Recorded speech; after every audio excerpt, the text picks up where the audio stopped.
Did California's new advertising firearms to minors law just quietly make airsoft illegal in the state? We're gonna find out, because it's a little bit of gray area we're going to clear up. But before we do that, if you guys haven't done already, hit the subscribe button and the notification bell, because YouTube loves to demonetize these videos, which means the reach doesn't get out there, the algorithm doesn't grab them, and less of you get to see these important videos about our love and passion, airsoft. So this was Assembly Bill 2571, and it's adding a new chapter, which is called Chapter 29 to Section 22949.80 of the California Business and Professions Code relating to firearms, and it's also urgent. So it actually just immediately was passed and then immediately signed, so no one had a chance to really fight this thing, which for me, first off, is pretty shady. And I don't see the urgency and the intent to change everything by changing just advertising laws for the firearm industry. But let's dive in here. So what this bill says, it would prohibit a firearm industry member, now remember those words, I'm gonna tell you what that is later, from advertising anything to minors with a fee of $25,000 per incident, per individual incident for an infraction. And this means like you can't do advertising with YouTube influencers, and I'm gonna talk about that. You're not gonna be able to advertise or market your brand. You can't make stuffed animals or t-shirts. Yes, that's really in there. Stuffed animals is actually in here, or toys. And this is where specifically toys, we're going to dive deeper and see if there is implication with airsoft here, because that's the scary one. Out of all the things in here for us in the airsoft industry, I mean, anything that hits the firearm industry will trickle to us. But with toys, does this mean that licensed airsoft might go away? It's possible, right? So the huge fine per individual, so any copy. So let's say you run an ad in a magazine and there's 10,000 copies of that magazine, and they end up in a shop and younger people are buying this under the age of 18. Well, guess what? That's 25,000 times every single copy that is sold that they can do. Or is it views on YouTube? Who knows, right? They're gonna subpoena this information, and it's a civil suit, not criminal.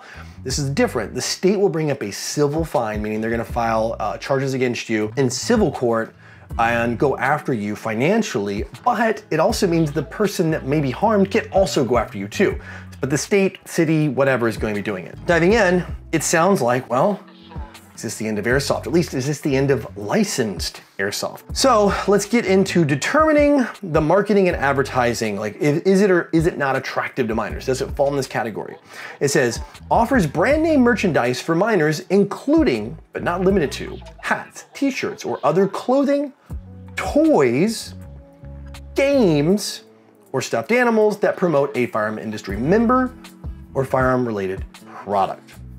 So let's get into those two lines. Obviously, we're not gonna talk about hats, t-shirts, all that. Like, they've literally clearly made it illegal to sell a hat that has a firearm brand on it to someone under the age of 18, as well as a t-shirt or stuffed animal or anything along those lines. So any kind of clothing. So it is now a civil fine of $25,000 per piece of clothing that has anything firearm related on it that is intended for someone under the age of 18 or sold to someone under the age of 18. That's right here, plain, black and white. That's pretty clear. The toy section is what gets me. Does that impact airsoft? This is a pretty big one here. And I'm not just dragging this on. I want to give you all the information and let you make this decision yourself, because you guys are intelligent out there. I know you guys and gals are smart people. I want to give you the info and let you think and decide on this yourself. So let's talk about games. Games is so broad. And I think if you look at games here, they just made it illegal, or a civil fine, to put anything into a game, be it like Call of Duty, let's say any shooter game, like let's say like Tarkov, anything, any kind of tie-in with licensing, like The Division did a lot of stuff with 511. But what if it's a firearms company that's granting their license, which does happen. It's actually out there a lot. Firearms companies grant their licenses to video games. If that game ends up being marketed or California decides to minors, that could be a massive, massive fine. So I think this is the end of firearms companies working with video games, because most of those video game companies are in California. There's a ton of people that live there. I think for the sake of them, because they have a business in that state, they're probably gonna stop that. So congratulations, no more real names in video games. Thanks for emergency passing this law, California. But let's get to toys. Is Airsoft a toy? Because there's always an argument about like, well, it's just a toy gun, right? It's a toy gun. It's a toy gun. Well, let's see, because they don't really talk about it here. What we have to do is go to a different California law, and we have to look at California Penal Code. Now, this is the criminal law section, not civil. This is civil law here. We switch over to the criminal law, Penal Code section 16700, which was actually updated back in 2016 under the California Rainbow Gun Law. If you remember that, where you had to put like brightly colored tape around these things if you were selling an airsoft gun in California. So you have to dive down in here, and it does cover, wow, this is, let me talk about imitation firearms that are BB device, toy gun, replica firearm, or other device that is substantially similar in coloration and appearance to an existing firearm, to make somebody that would reasonably believe that it could be real. So it doesn't include things like paintball or actual BB guns that shoot metal BBs. It specifically says 6mm or 8mm, so now it's not looking that great for us. Now, fortunately, they have a section here, thank goodness, that is the BB device that is an airsoft gun that expels a projectile. So, based on this, I am not a lawyer, and I would love if any of you who are attorneys out there, I'm not a lawyer, but based on the criminal code defining an airsoft gun as a BB device, and specifically not a toy, because this category covers all these things, BB device, blah, blah, blah, toy, gun, blah, blah, blah, it literally puts airsoft in the BB device category. So, based on this, and I'll link you guys all these laws, by the way, down below, it sounds like we're okay. It sounds like this, for now, this 3-page law with all highlights, so I have my proper notes here, we're somewhat safe. Now, again, you can't do t-shirts, you can't do any of those things. So shops that are carrying those things, make sure you're not carrying them in smaller sizes, and make sure you're not, probably don't even, just make sure you're just checking everybody's ID, because you don't want to get in trouble, right? Because it's not the good players like all of us out there that we think this is obviously, doesn't make sense to me, it might make sense to you, right? I don't want to tell you how to think, you need to think for yourself. It doesn't make sense to me that selling a t-shirt with a brand name on it's gonna impact anything. And this includes firearm industry members. This means like, this also, there's a section down here, like, in here it's like 22949.8 all the way down, like number like B4, talks about influencers in the firearm industry. You can't market to anyone under 18. So it's interesting, and also includes firearm accessories, which means, this is interesting too, specifically firearm accessories, which means also anything that's used in conjunction with a firearm, or could be, that is designed or intended to alter or enhance the firing capabilities, lethality, or shooter's ability to hold, carry, or use that firearm, which means like grips and things like that. Like, are grips now potentially in this category? You can't sell a foregrip to someone under the age of 18? I don't know. You can't advertise those things, I guess. It's all about advertising and marketing to the under 18. Now, also too, remember, Airsoft is over 18 to purchase already in the United States. I think pretty much everywhere requires it. Some states it's actually illegal, like New York, or New York City, and some other places. They make it fully illegal to purchase or even possess.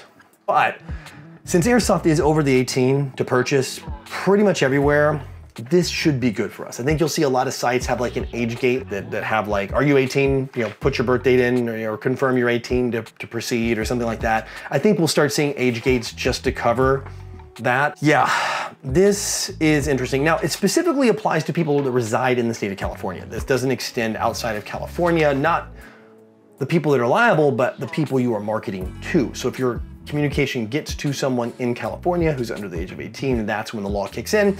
If it's to anywhere in the other 49 states or around the world, it's not a thing at all, nothing. So it has to be age gated out of California, which in today's social media world, I don't know how we can even do that, to be honest.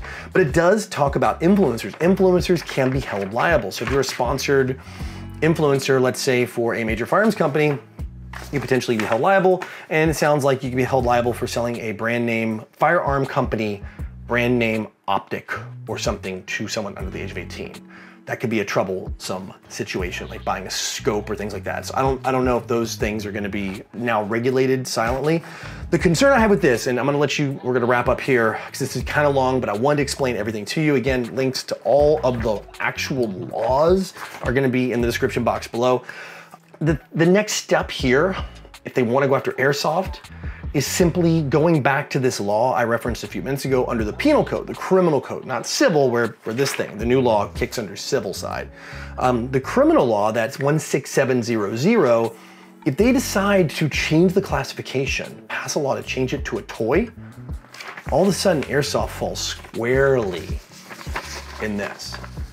Squarely in this. And that could change this industry dramatically for California. I mean, think about it. Almost every major retailer, I'd say 85% of the major retailers, online retailers, reside in California. You gotta think all the big guys, all the major ones out there, like, you know, you got like GI Megastore, you get Evite, the biggest for sure, you know, like their main hubs, their main offices are in California. So there's big impact if there's an inability to do that. And think about all the fields is playing now in that. Can the fields even sell items? So I'm concerned that the next step is they reclassify Airsoft as a toy. And if they do that, they shift that over, then all of a sudden we're in trouble. Also, I have questions on companies that do the same in-house. So there's a lot of companies out there like BCM, which I distribute in the States, and HK and things like that, that they've granted their license to someone else. They've granted a license to another company, like Megaforce company has the license. They're independent of BCM. They're making and marketing and doing everything separate under the BCM Air brand. There is HK, which is with Umarex, and Colt, which is under Cybergun. I know Evic does a lot of that in the States, and you got like Agency Arms and all these brands and Terran Tactical that are all held by other people, right? But there are a few companies out there that are in-house, that do it themselves. And that's where I'm curious. Like, you look at a company like, let's say, SIG. I know the guys there, they're fantastic people at SIG. They also have SIG Air, it's their own company in-house. Does this kind of put them at risk? Because now they're a firearm company that's actually doing their own airsoft. They don't have someone else doing it for them, they're doing it themselves. Is this risky? Again, that's interpretation. I don't know. I really feel like they're gonna go after someone in the firearm industry first. I feel like print media is gonna be the easiest thing to find and figure out. They'll send somebody out under the age of 18 to go buy a whole bunch of magazines probably. And every copy they'll find everybody who's advertising in there for $25,000, right? That's my guess, something like that. They'll do that, or they'll pull YouTube stats on a major YouTuber, or better yet, pull YouTube stats on a firearms company YouTube channel, and they'll say, okay, well, here's everybody in California, and here's that. YouTube age gates a lot of videos. I mean, if you're doing a firearms video, it's getting age gate. You can also, if you don't know this as a creator, you can check a box and make it. Anyway, super long video, but this is a really important topic that has broad sweeping consequences to our industry. So thanks for sticking to the end. If you did, please give me a thumbs up. It really helps the algorithm, helps these videos like this not get buried by YouTube, because it's a sensitive topic, right? And they really don't want to share it that much, to be honest. That's just kind of how it works, and that's the world we live in. So with all this given to you, with the information I'm going to give you, with links below, I want you to read and check it out. I'd love to hear your discussion in the comment section. I will be joining you down there to talk more about it. And we'll keep an eye on this one, right? We definitely need to watch states like California that make moves like this that can impact airsoft across the United States and even globally. So anyway, until next time, go out, play some airsoft, have some fun, and no matter what you do, call your freaking hits.